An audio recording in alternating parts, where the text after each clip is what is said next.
Welcome to Threads of Sustainability, where you get to hear the passionate, informative, and engaging conversations of creatives, makers, manufacturers, and producers from all over the globe.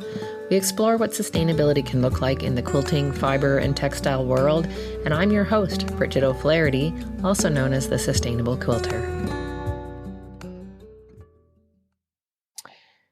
Hi there, it's Bridget, and welcome to another episode of Threads of Sustainability. I'm so excited about this next guest, and I've got with me today Zak Foster. And Zak Foster was raised in rural North Carolina and is now living in Brooklyn, New York.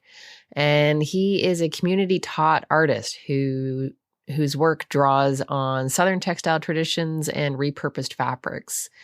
He practices an approach to design that is intuitive and improvisational. He's especially drawn to preserving stories of quilts and specializes in memory and burial quilts.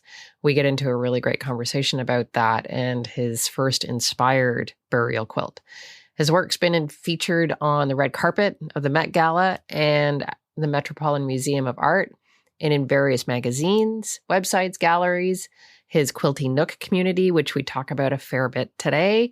And it's a community where he connects and he inspires quilters and makers all over the world, and really, he digs deep into inspiring practice that helps the self, Anyway, we had this really interesting conversation. It's always so good to chat with him, and I really hope you enjoyed today's conversation. Hi, Zak. Hi, Bridget. Thanks for having me on your show. Welcome to Threads of Sustainability. It's pretty exciting. We've been trying to get together to do this for several months now, and I'm pretty excited that you're here. I've wanted to talk to you for a long time about a whole bunch of different things. But first of all, we met mostly through the Quilt Alliance, the conference that I had in the fall, right? You were doing the moderating of one of the panels that I was a guest on, along with 5 other fantastic people who are doing really amazing things in the world of sustainable stitching. Yeah, so I just wanted to kind of connect with you a little bit more, learn more about with what you're doing, and share with the community people that I've got listening to this some of the stuff that you're doing, because it really resonates with me around this sense of community. Sustainability is really rooted in community, and you're really good at connecting with community. But you do a bunch of stuff in your work that's also really, I think, important work around sustainability. One of the things that I want to talk to you about is about they're called burial quilts. Tell me more about that. Tell me more about that. Well, I make memory quilts and burial quilts and funeral quilts, and they're all kind of the same thing, but just the intention being different. And so a memory quilt, of course, a lot of people are familiar with. A memory quilt being a quilt that is often commissioned by someone who's lost a loved one or someone who's important to them recently. And I take their clothes and rearrange them into a quilt so they can have those pieces of the memories with them. And so a burial quilt and a funeral quilt is kind of like a memory quilt, but looking forward as opposed to looking backwards, right? If there's one thing you and me and everybody listening out there has in common, is that one day we will no longer be you and me and everybody that's listening out there. We will be 6 feet under, right? Yeah. And so looking forward to that last day for me has been a really helpful practice, because right now, thankfully, I'm young, I'm in pretty good health. I think that last day is years and years and years from now, but we never know. We never know.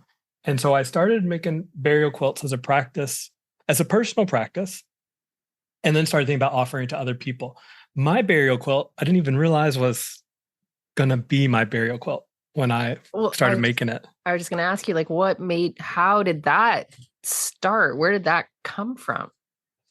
Well, I'll tell you the story, and we're just going to trust the universe that it doesn't make its way back to the client, because there was a commission piece I was working on one time. And I don't know, like everything was clicking. And I get halfway into this thing. I'm like, this is the most me quilt I've ever made. The Zackiest quilt I've ever made. Okay. And it was the color palette, and it was the rhythm, and it was the motif. It was so many things I was connecting with it on. And so I actually had to say, you know what? I can't give you this quilt. I got to keep it for Interesting. myself. And I was like, I'll make you another one in the same vein, you know? And so they ended up with a very similar looking one, but not the Not one. that one. Okay. And the longer I sat with that quilt top, I didn't even know, like I said, I didn't know that was going to be my burial quilt. But the longer I sat with it, I realized it was just the perfect one. Right. And Nice. so to date, it's still unquilted. It's actually just the top. Okay. And God willing, I hope I have plenty of time to get that particular project done. All whips can't last forever. It's true. Um, but I'll tell you, when I say that it's been a good practice for me, I'll tell you that this burial quilt, and I call it jackpot because it looks like the motif on the front is a bunch of red sevens. So Okay. I'm hopeful. I'm setting this intention that by the end of my life, I want to look back and feel like I struck it rich, that I won the lottery, I won the jackpot. I hope I feel that way on my last day. That's what I'm working towards anyway. And so I keep old jackpot folded up in my bedroom on the corner of the long arm machine because that's the only place in this one bedroom Brooklyn apartment we can fit a long arm machine. And every morning I see jackpot sitting there. And so I'll, as I'm getting out of bed, I'll walk past it and I'll often like pat it or pet it or not, but there is often a moment of connection. And it's operating like the quilty version of a touchstone, right? Yeah. That it's a way of grounding the day. It's a way of remembering that one morning there won't be another morning, a way of remembering, but just staying connected to my own mortality, And there's times I found myself telling it stories. I mean, it's all real cute, and I share this to say that I feel like now, in what is maybe the loneliest endeavor that we undertake, and that is a walk towards death. I feel like I have some kind of a companion in that, right? In the Nice. form of Yeah. a quilt, a companion that I don't know what else is happening that day, but I hope that that quilt is there, wrapping me up and then going in the ground with me. Where did the interest in having a burial quilt come from for you? Is that something that has been in your family? Is that something that's been like what kind of set that idea behind any quilt that you'd be making? This is why it's important to financially support National Public Radio, public radio all over the place. Because I remember when I was in college hearing this story on the radio about a woman who passed away pretty unexpectedly. And her last wishes were her friends to take the quilt off her bed, wrap up her body, throw her in the back of the pickup truck, drive out to the woods, and be buried out there. And I remember thinking, I was like, dang, that sounds a lot nicer in a box. And I wasn't even a quilter at the time. Yeah.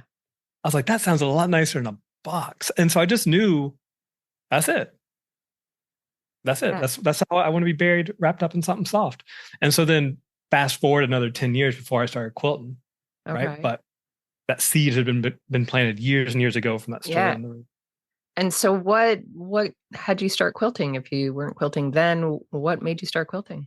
Oh, making cute things for cute babies, as my friends as, were as one reproducing does. out there, as Yeah. one does.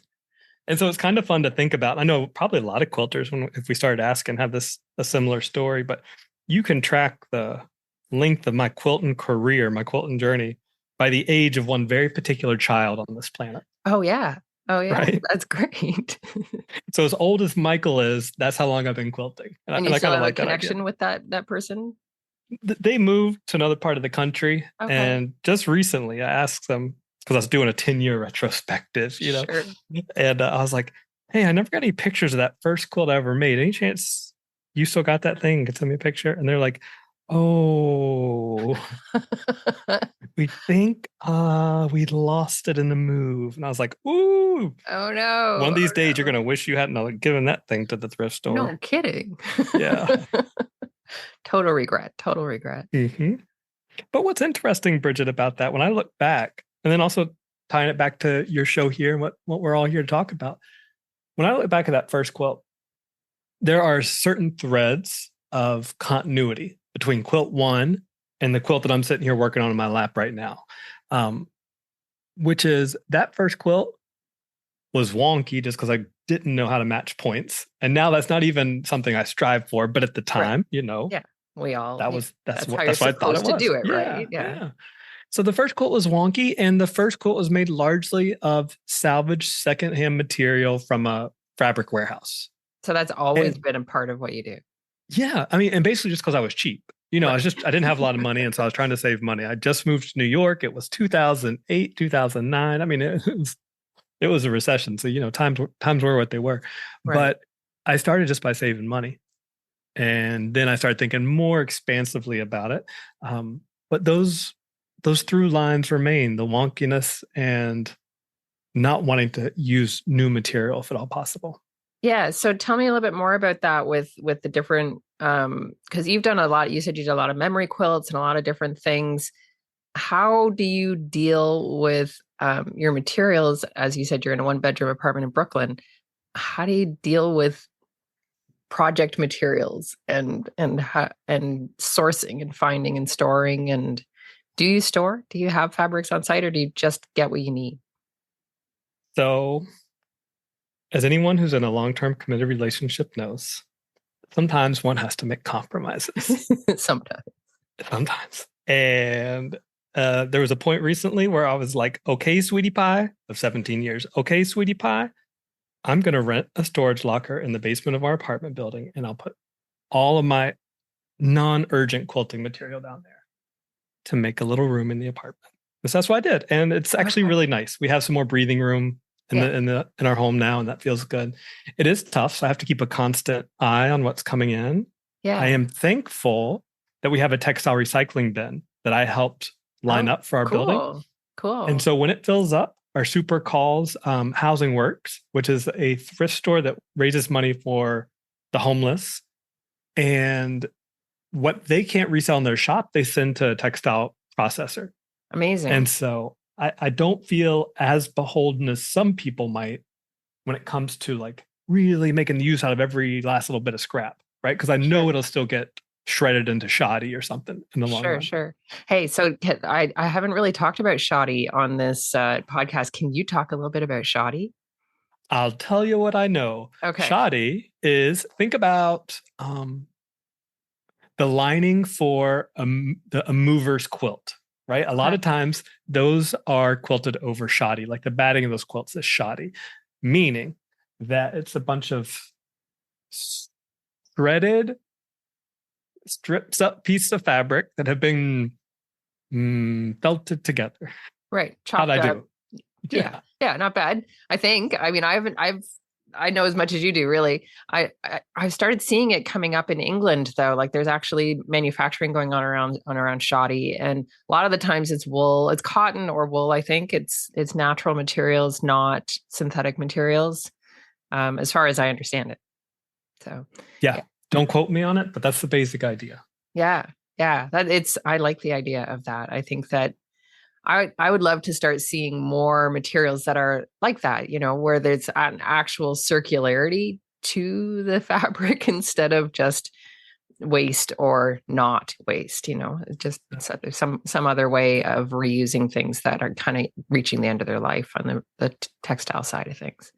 We're not good at that yet. We being humans. The ones who created this system. Yeah. I heard once I was inquiring about volunteering at Fab Scrap, which folks in New York or in Philadelphia might know of. I believe those are the only 2 locations, but they recycle textiles. Okay. And if you're a volunteer there and help them sort, then you get first dibs on what comes through the line. Ooh, so nice. The stakes are high. Yeah. And at the time, a few years ago, when I was talking to them, they said if there's any stretch to it that you think might be like spandex, they just throw it straight to shoddy. They can't even recycle that. I shouldn't say they throw it to shoddy. They can't even do that with it because the way it won't shred, it'll just come up the machines that we have right now. Right. Okay. And so it's a shame that, like, think of how many jeans now have that 1%, 2% spandex. You can't recycle those as far as I know. No, I know it's tricky because, being a 50 plus woman, I like the spandex in my jeans, I have to say. So I struggle. The struggle's real. Yeah. We all like a little snug comfort. I understand that. Makes sense. Yeah. But it is one of those things where we have to start making decisions that will, benefit the planet long-term rather than just us individually short-term. So those are things that I'm working on for myself.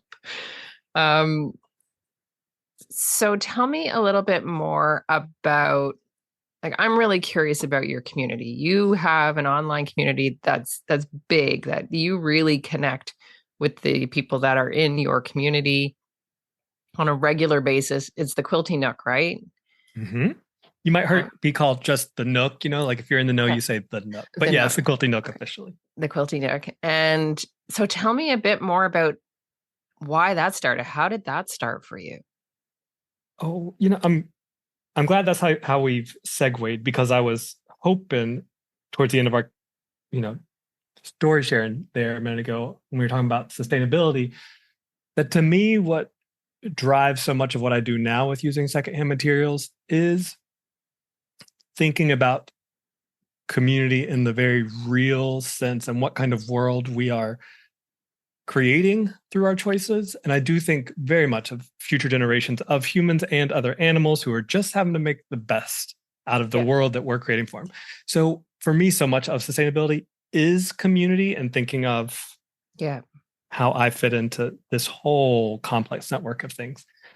And so part of community when we think about it is this little one that I host called the Quilty Nook. And we're about a year and a half old. And it's funny that we're talking today because we just got our 700th member, which is really exciting. Amazing. That's Yeah. amazing. Yeah, we love a good milestone. So that Sure. was really sweet. Um, I tell you what, Bridget, I was a high school Spanish teacher for 18 years, working in various public schools. And when I started teaching back in 2003, I said, oh, this is what I'm going to do until I figure out what it is I really want to do. And that only took 2 decades. So I'm about a year still and a half. trying to figure it out. Yeah. And that's okay. Oh, and I reserve the right to change my mind, so we'll Yes. see what happens. Um, so about a year and a half ago, I quit that. I ended that chapter of my life, the teaching chapter, because I saw that there was a way that my work and my approach and my thoughts were connecting with people, especially on social media. Yeah. And I thought maybe, well, I knew by the time that I quit, I knew that there was a substantial enough core of folks who are all thinking similar thoughts and asking similar questions and looking for the same kinds of things. There's enough of us that I was like, okay, I'm willing to take this leap of faith and quit what was a very secure job, secure Yeah. employment for me to throw my hat in this ring. And I hadn't realized. Sometimes I remember thinking, I don't know what transferable skills I'm getting out of this experience in the classroom right now. Like, how do I market these? How do I pivot these skills? And I'll tell you that I learned so much in those 18 years about building community, about Yeah. making issues relevant and ideas relevant, about how to make things feel timely, how to make them feel inspiring, how to tell stories, how to Yeah. get people involved. I mean, all these things are like, they're hard to put on a resume. And so, for all the teachers out there, and teachers in the broadest possible definition, we are learning more in the classroom than we may realize. And it can be hard to put that on a resume and break it down into bullet points. But when you have that magic, you got that magic. And there is so much you can do with it. And in fact, there's things you need to do with it because the world needs people right now, always, but right now, especially. The world needs people that can bring people together. Yeah. Yeah. I agree completely. Yeah. For me, they talk about the pillars of sustainability being the people, profit, planet. And it feels very commodified when you think of it that way. But if I like to look at it from the quilt perspective of being our community, our materials, and the benefits we get from it, it's the same thing. It's people, profit, planet, but it's just looking at it slightly differently when applying it back to our craft. And I think that, like, without one, we don't have the others. It's not just about the environmental impacts of the materials we're using. It's not just about the benefits that we might get from doing a project or the benefits that might go to an environment from using better materials or the benefits to a community for a project we're working on. All of those, they're always intertwined, and community is really at the heart of it for me. Yeah. And the first model, even though it starts with people, correct? Yeah. Is really a capitalist model. Yeah. And maybe that's another thing that we want to rethink these days. you Yeah. know? I like the quilt model. Tell it to me one more time, please. It's a community, materials, and benefits. Yeah, I Yeah. like that. Thank you. I think that it applies better. Mhm, If mhm. it speaks to me better. Um, okay, so your community, when you are in there and you say you've got these sort of these core values for the people that are in the quilting nook, in the nook, um, what are those core values? What are some of the things you guys talk about on a regular basis?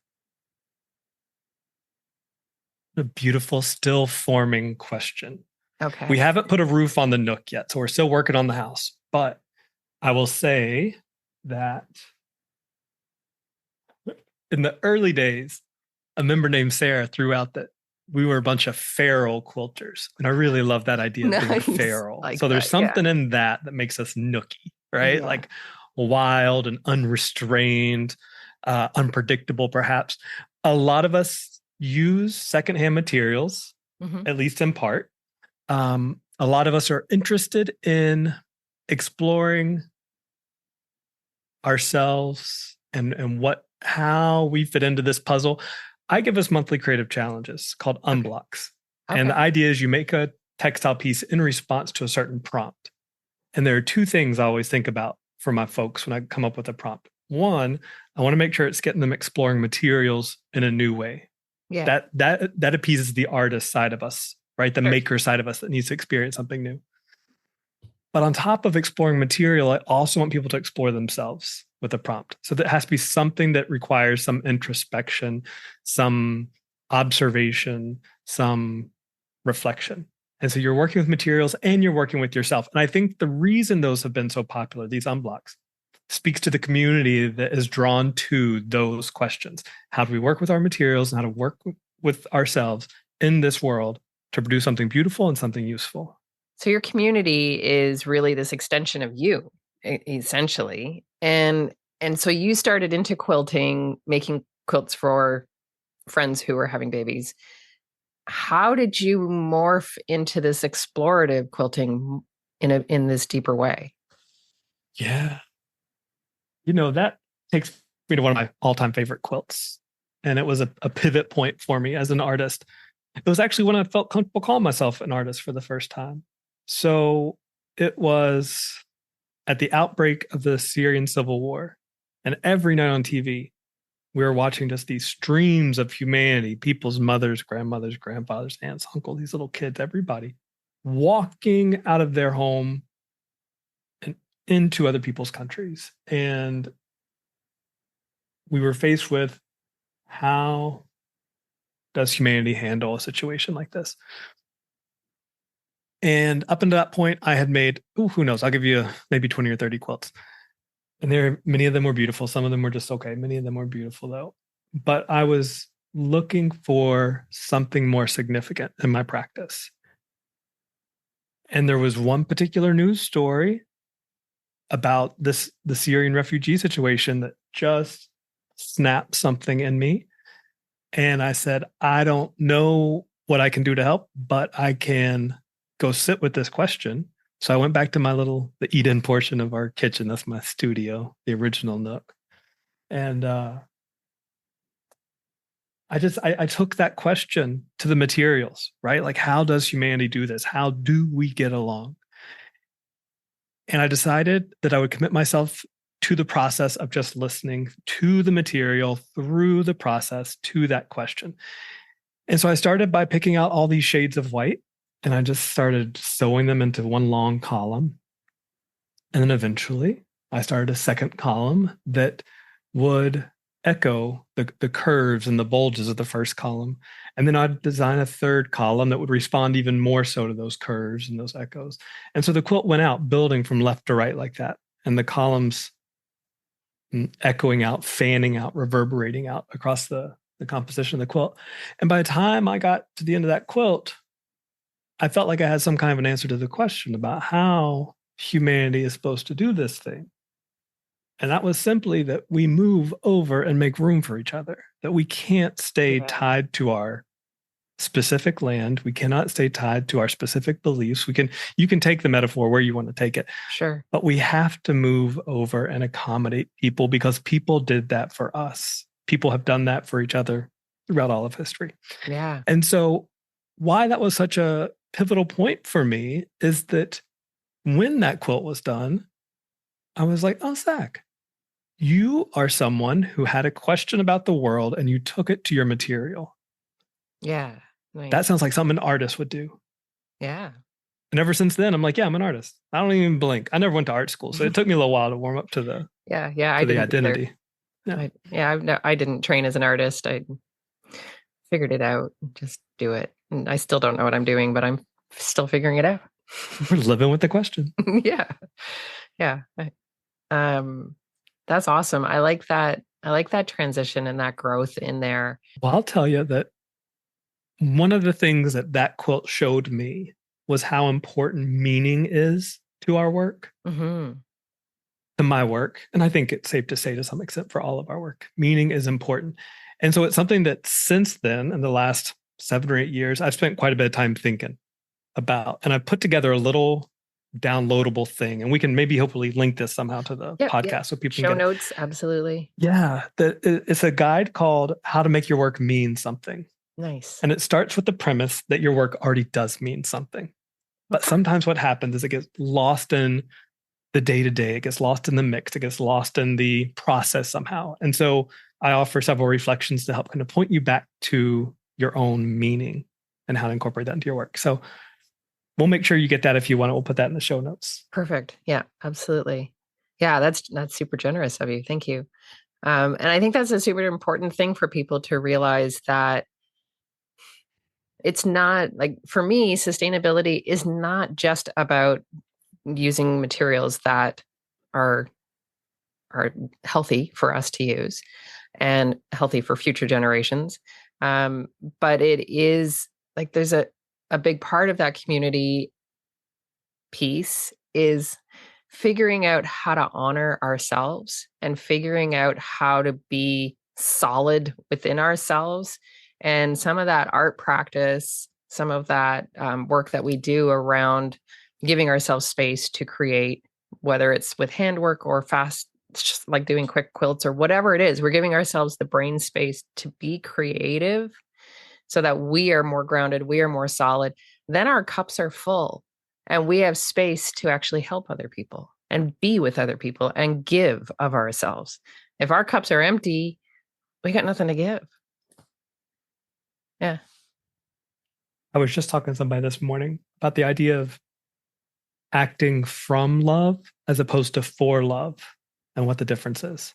Yeah. And it sounds like when you talk about making sure your cup is full, you are talking about acting from a place full of love. Yeah. Right? As opposed to trying to generate a feeling or generate an effect. Right? Yeah. First, fill your cup, love yourself, love the place you're with and the ones you're with, and then work from that space. Yeah, absolutely. And I think the mindful practice you talk about gives us that ability to do that, and gives us a space to fill our cups. I think it's so important. I hope so. Cause I think, self-care is such a buzzword these days. Yeah. And I would like to think that in some aspect, all of our decisions that we make in a day can be an exercise in self-care. Because, for example, if I eat my normal breakfast, which is eggs with a slice of cheese and some hummus and some toast, that's a pretty good breakfast. That's a good breakfast. Yeah, I feel pretty good about that. But there was a time when I used to eat Cinnamon Toast Crunch every day for morning, right? Pure Which also sugar. Felt pretty good at the time. It felt awesome. But you know what? I choose to eat the healthier breakfast because I love myself, right? I'm not going to do that to myself. I choose to use secondhand materials and repurpose materials as much as I can because I love the planet, because I love this home. Mm-hmm. And by extension, or by reduction, I love myself, right? Like, I don't think that we can love ourselves and tear this place up at the same time. If we tear this place up by filling it full of trash, it might indicate that there's some more room in our cup to fill up with some love. Yeah.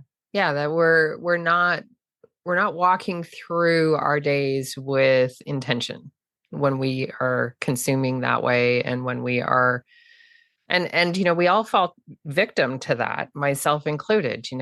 There are moments and days and years where I have just been hanging on by a thread and just doing the best I can. And the best I can wasn't the best for everybody, but for me, it was the best I could. And had to work to fill my cup a lot. And while I was there in that space, I wasn't making good decisions that were helpful in the long term, but I was doing the best I could. And I think that it's okay to also acknowledge that you're in that space and that you're going to get to where you need to at some point. You just have to start making steps towards it. Oh yeah. Oh yeah. I mean, life is seasonal. Yeah. Life is seasonal. The wheel of fortune's always turning. So you may be on top one day, on bottom the next. It's true. Here's to hoping that we're on top more than the alternative. Yeah. Tell me a bit more about the different artist residencies that you do, and why. Why do you do those? Yeah, why do I do that to myself? It's challenges. It is. So do they feel stressful or do they feel good? Yeah, and both. Okay. I would say that because I don't have a formal arts background, I always saw art residencies as something that were kind of just out of reach. And definitely while I was still a teacher in the classroom, it was really hard to even apply for anything because I couldn't take that much time off, So when I knew that my teaching days were wrapping up, I mean, in a matter of weeks, I saw that there was an artist residency down in Western North Carolina at the John C. Campbell Folk School. Just a beautiful little slice of North Carolina. And I applied thinking, oh, if I get this, it'll be a welcoming sign from the universe into my new life, into my new chapter. And then I got it. And it was really marvelous. And I think, and I've had 3 since then. And I think that for me, I'm going to use these terms. I don't really think of it just like this, but the strength is the weakness and the weakness is the strength. And what I mean by that is what is so beneficial about the residency is the breaking of all the established routines. So you go to a new place and you can really just hunker down and focus. That's also the biggest downside, is because you've broken all those routines. So when you come back to real life, you're like, how do I do laundry again? Yeah. And so what's the longest residency you've done? 5 months at the folk school. 5 months. Oh, wow. Mm-hmm. Okay. We were going so good. They gave me an extra month. It's kind of cute. That's amazing. And so tell me a bit about the process of being there. What are you working on while you're there? What are you doing? It depends on the place. The folk school, I made several quilts. The primary series was called Homecoming, which was exploring my shifting relationship to home in 3 different quilts and 3 different chapters. So there was the excitement of leaving home. That was the first quilt. The end quilt was Homecoming and the excitement of going back home to the South, which I expect to do in the near future. But that middle quilt was those moments where I'd been here in New York City for a while and it was basically okay. But then sometimes something would happen, the littlest thing, and I'd start missing home. I'd get that pang of nostalgia and homesickness, So that was that series. So after the folk school, I went just down the highway a little bit to Toss and Material Return. So they're both Material Return recycles material, weaves it, shreds it, spins it into new thread and weaves it. They're doing a big program right now with Patagonia and Smartwool, excuse me. Cool. And then Toss was the educational wing of it. And so in that particular county, there's next to nothing in terms of arts education for kids. So Toss is a nonprofit that has teamed up with Material Reuse to take all of their leftovers and give kids opportunities and playthings to make art. And it's a really great program. And so I got to work with them for a couple months. Okay. And it was sweet to get an inside peek at a textile material processing plant. Yeah. Because there's this one area, there's all these big machines, and there's this one area where there are just clear vinyl curtains from floor to ceiling that wall off like a cube the middle of the warehouse. Oh. And I'm like, what's behind the curtain? It's clear. You can see inside of it, but it's obviously set apart for a reason. And that was the machine that does the finest level of shredding of old material. So it gets really linty in the air. Okay. And so in this particular cube, they have these very fine misters that it's just constantly spraying just the finest amount of mist you can imagine. Like you can't even feel it. That's how fine it is. Okay. But it gives the lint floating in the air just enough weight when it teams up with a little glob of water that it sinks to the ground and you see massive dust bunnies inside of this little cube.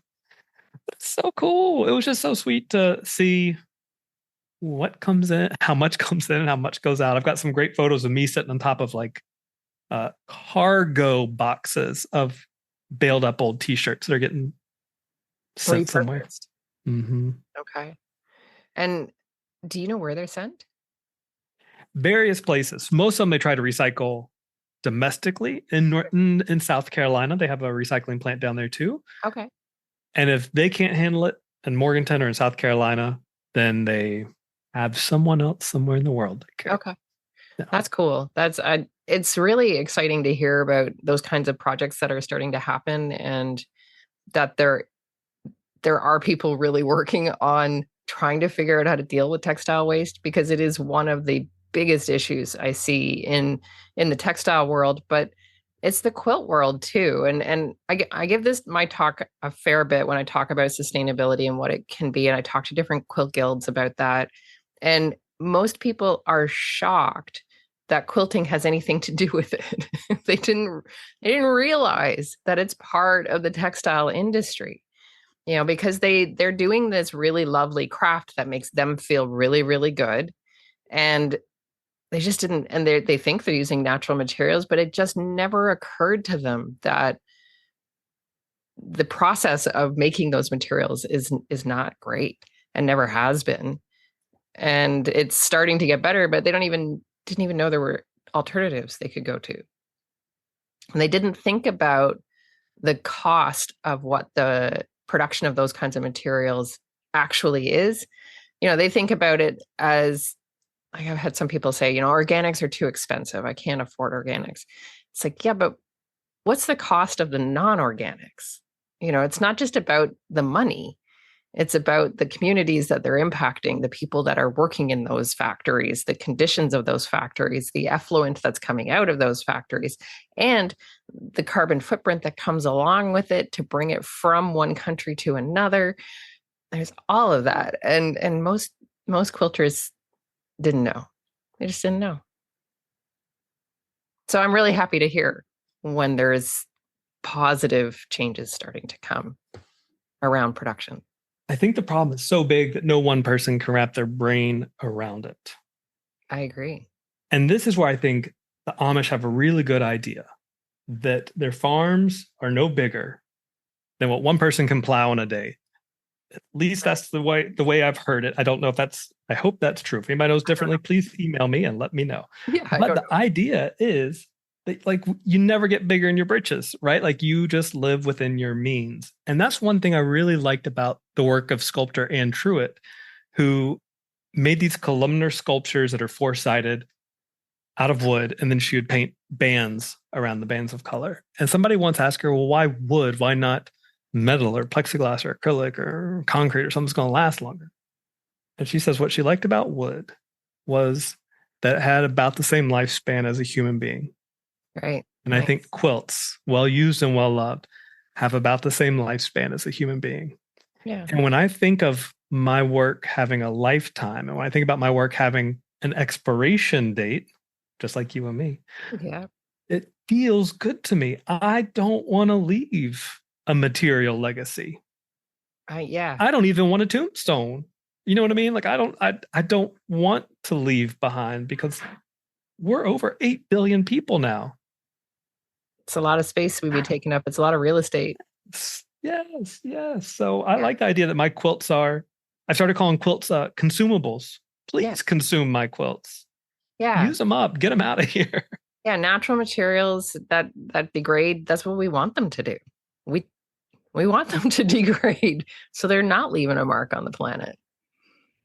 Yeah, I agree. I want to thank you for this. I could talk to you for a lot longer, but I also want to, respect your time.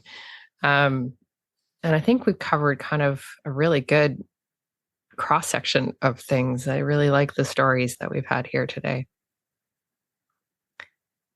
Well, I would just add in one more little piece, Bridget, if you don't mind. And that is, if you like the stories I've told in this conversation, I have a podcast as well called Seedside, in which we explore the unexplored side of patchwork and other textiles.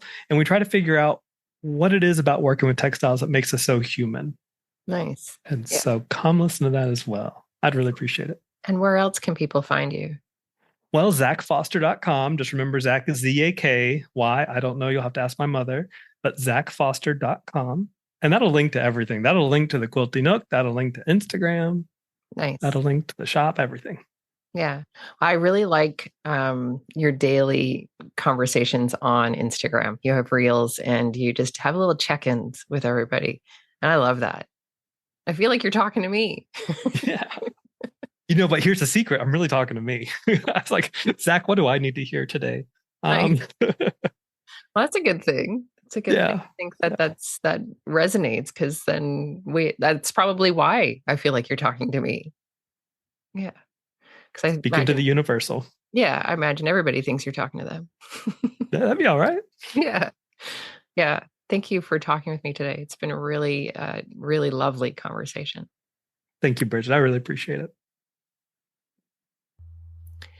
One of the things that really stuck out for me with this conversation was when Zak brought up that he doesn't really want to be doing art and doing textiles if he's not paying attention to some of the other things that he's doing in his life and what harm they might be doing. And I thought that was a really interesting thing to sort of think about, because we often think of the food we put in our bodies, and we think of the exercise that we're trying to do to be bettering ourselves and helping ourselves for having longevity. But we don't always think about the things that we buy that help us with our craft or our art practice, or the things that make us feel really good around hobbies that we might have. Because inherently they're good because they're helping us feel better, and they absolutely are. But I think that we now have an opportunity to think about the materials that we're actually using and how those might be impacting things in different ways, whether that's the environment or the people that are producing those materials in the first place, or, there's such a myriad of impacts that come from material production. And I think if we can start to think about that, even just in one project, that is a step in the right direction and a step towards making our worlds better for ourselves. Thanks so much for listening, and I'll talk with you again soon. If you're interested in a community that engages with sustainability in quilting and textiles, you can join the Learning Hub at BridgetO'Flaherty.com. There you will find memberships, online courses, supplies, and resources for sustainability and my textile art. You can also book me to speak with or teach your group. You can find me on social media at The Sustainable Quilter. Don't forget to comment, like, and share, and to follow me on your favorite podcast app so you won't miss an episode. Thanks for joining me, and I'm so excited to share this journey with you. Until next time, happy stitching.